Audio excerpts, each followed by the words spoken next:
Happy New Year, everyone, and welcome back to the show. We're kicking off 2025 with, well, a bang. Yeah, no kidding. Big news day for Tesla. Huge.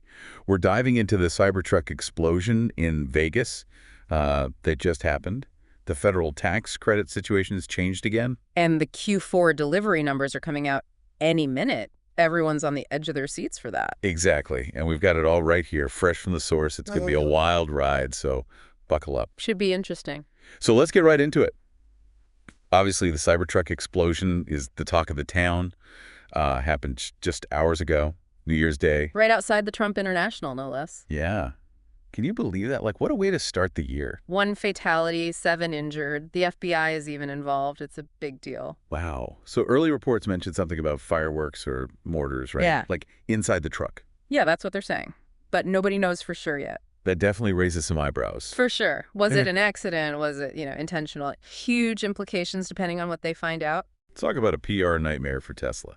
Okay, so we'll obviously keep you updated on that story as it develops. But let's move on to the tax credit situation. This is actually good news for some Cybertruck hopefuls out there. Potentially, yeah. So the dual-motor Cybertruck now qualifies for the full $7,500 federal tax credit. Really? That's a game changer. Big time. But there's a catch. Always a catch. What is it? Well, the tri-motor Cyberbeast, the really powerful one, still doesn't qualify because of its price tag. It's too high. Ah, makes sense. But still, that's a big win for the dual motor.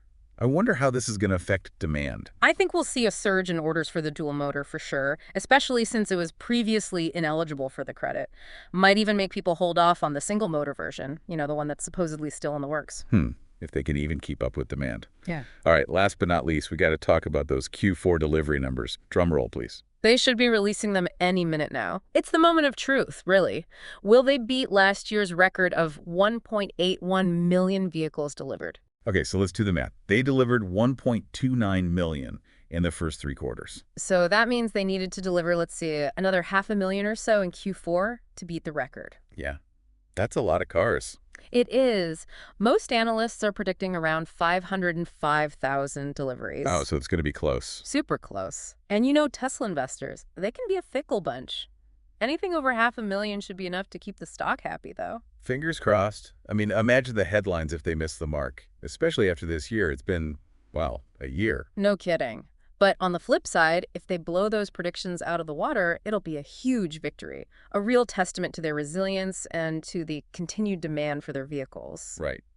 A lot riding on this. All right, so just to recap, we've got an exploding Cybertruck, shifting tax credits, and those nail-biting delivery numbers about to drop. What a start to 2025. It's going to be an interesting year for Tesla, that's for sure. It really is. Yeah. And with that Cybertruck explosion, I mean, what do you think? Could this be the start of some kind of anti-EV backlash, or is it just an isolated incident? It's hard to say, but if it turns out to be intentional, it could definitely fuel some negative sentiment toward EVs. Especially if, people start questioning their safety. We saw something similar happen with those early hoverboard fires, remember? Yeah, that's true. It definitely planted a seed of doubt in some people's minds. Exactly. So it's going to be fascinating to see how this whole Cybertruck situation plays out and what it means for the future of electric vehicles. Well, folks, there you have it. Another wild week in the world of Tesla. Be sure to check back in with us soon for more updates and analysis. Until then, stay charged up. And drive safe.